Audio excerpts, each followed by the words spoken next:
with Captain Jack. He would ask to role swap to support. Yeah. Captain Jack didn't want him supporting him. He'd pick Alistar, right? So it's all, you know, trolling his teammate there. But then I was hoping he was just going to play Alistar with him the whole way through. I was hoping the same thing. But, you know, Varus plus Xerath seems like very heavy poke, very smart sort of play style. But they've had some close matches, to be fair. They could have got knocked out in either round. Okay, so let's see. Poke probably then is the expectation. Yeah.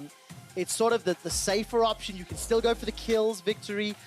But again, I'm going to overread this. Look at Faker. Very nervous. He's biting his thumbnail. He's never played in such a high-pressure match. Never. Semi-final 2v2 Pro-Am. Faker's never been there. Like, this is a fact. Never before. But look how slow the bans are coming through. A lot of strategy being imposed. Serious faces. QTV's photo, he's smiling, but on camera, he's stressed. That's true. He is stressed out. They're probably scrolling right now through the champs like, so, who do we ban? Yeah, exactly. Syndra, sure. That sounds good. Okay, let's do it. Well, they followed up with Varus. One lost option. I mean, Brand is still up. Nico's off the table. Casio bans. Boy. Defining the meta. There we go. 2v2. North America defining the meta. Really, okay? that's the classic. Sometimes for the good, sometimes for the not so good. You know, you have NA Casio, but you also have NA Jace. That's it. You gotta take the good with the bad, QuickShot. And NA Snowballs. It's about sending a message, I learned today. Quote me on this, ladies and gentlemen. Back-to-back international semifinals for the North American LCS. Yep. They might make a final as well. They will make a final because there's two of them. They might.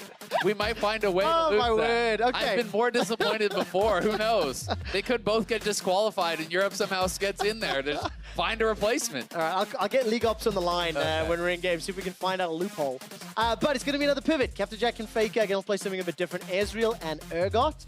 QTV and Zeros, the cuties, they've got themselves a possibility to go for this like poke all in. But Ezreal, Urgot, again, I see the combo. You poke down with the Ezreal. We've seen Urgot's tankiness early and then just land the kill once you get the disdain. Yeah, I mean, Maple, it looked like, you know, it was working pretty well for him. And then it was that failed dive where they actually got a 1v2'd. I believe that was actually, you know, it was against the Cuties. So there we go. They did lose that there. But, you know, Captain Jack and Faker perhaps watching that and thinking, hey, we could do that a little bit better. I mean, definitely do agree. The all-in, even just from the Ezreal ultimate now does not reduce damage passing through those minions, so you can actually have a pretty powerful follow-up. If Urgot can flip them in, you hit him with the Ezreal ult and a Q. Well, that's probably got them in ult range again. Yeah, absolutely the case. And we turn our attention to the other team. The shield from Orianna is going to be helping a lot. This is actually our first Orianna in the 2v2s. We saw a lot 1v1. So many 1v1s, but a whole kit. Like the magic damage on a passive, you've got zone control with the ball, you've got a shield, you've got a movement speed on a W. So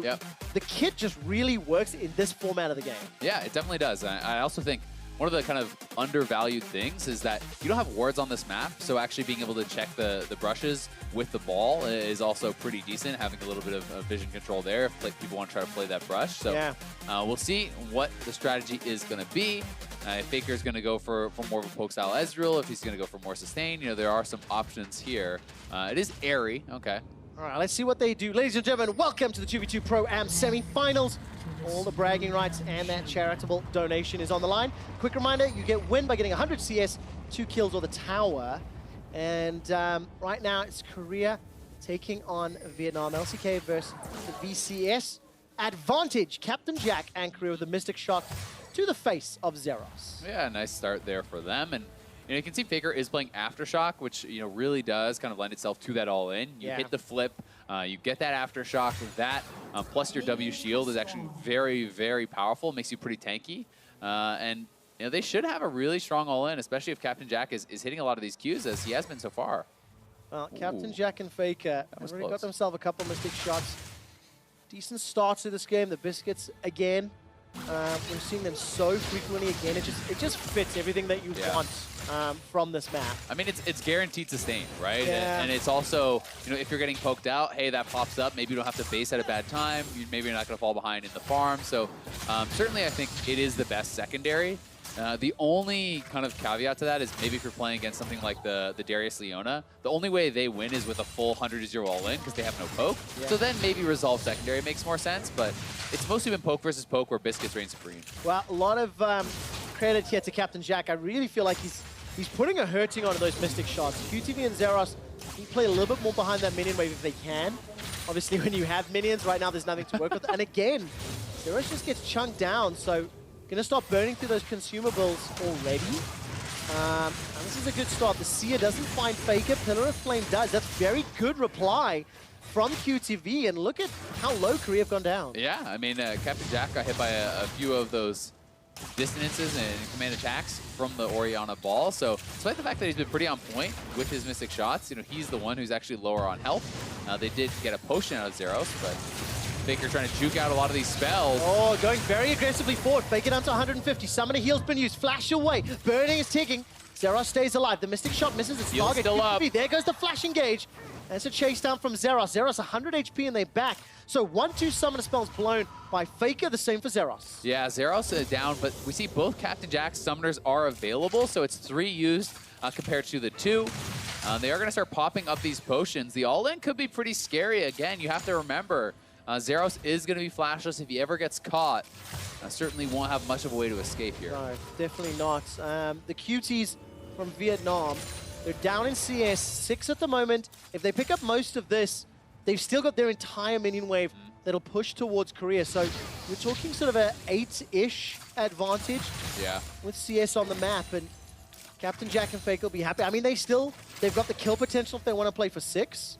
And then they can farm from range with Mystic Shot, which will help them out. Yeah, definitely can. It's pretty nice allowing Faker to go back to base. And maybe now Captain Jack, now that Faker is back, may decide to make his own return to base. But a Biscuit popped up, right? So he's going to be able to stick around a little bit longer. And we'll see how well they do picking up all this farm. But as you said, certainly should have a pretty decent advantage if they're able to do it. And I'm starting to see some more picks as well that you just start thinking about how you last hit under the tower. It is slightly different rates on the Summoners, the ARAM map.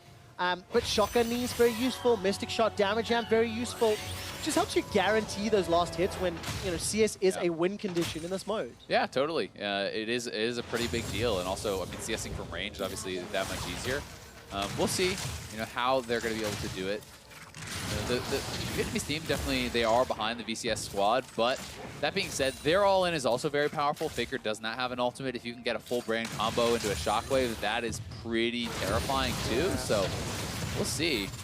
Ooh, really good damage onto Faker. You can see the full combo. He's down to 200. Base. Needs to back. This is really, really good. The VCS, they're still down 10 CS with the wave. Oh, the damage. Good damage from Captain Jack, landing absolutely everything on this newly updated Ezreal. We are playing at 8:24, ladies and gentlemen. Captain Jack continues to chase. Lands another Mystic Shot, applying tons of pressure to QTV and Zeros. Yeah, that was really well played, actually, by Captain Jack. I mean, the Brand W, the Pillar of Flame thrown behind him, so he just actually arcane shifts forward towards the Brand and just gets that damage in, even knowing that he had already dodged out from most of that skill shot damage. Yeah, the Pillar of Flame going to be pushing that wave forward ever so slightly. And now Captain Jack can just shoot fish in a barrel. Sit all the way back, use those Mystic Shots, and just really, really be annoying to QTV and Zeros. And Korea just playing with the lead again. They've been very controlled in both of their previous 2v2s. Yeah, they really have. Playing it out pretty intelligently. No potions remaining on this VCS squad, so the LCK team certainly going to be looking to keep them around if they can. Captain Jack could actually set up a freeze if they want, but looks like the option is going to be to push, and they're just kind of playing this interesting game where, they're going to go for the freeze now with the cannon. Yeah. But since it is kind of like the offset cannon wave, sometimes it does mess it up. They should have it regardless, but Faker and Captain Jack are essentially just taking turns farming and then basing. Like, Faker comes out, he tries to poke, he takes some damage, he goes back, Ezreal farms, then Faker gets back, Ezreal goes back to base, and they're just kind of rotating through where the VCS team is doing more of these kind of synced bases, and they end up missing more CS as a result. Well, let's talk about the buys. QTV and Zeros, they've come back with boots, potions, they've got double Doran's rings. There's no boots on the side of Captain Jack and Faker. So if Captain Faker are a little overextended, the additional boots and the additional all-in as we get to 6 could be the difference maker.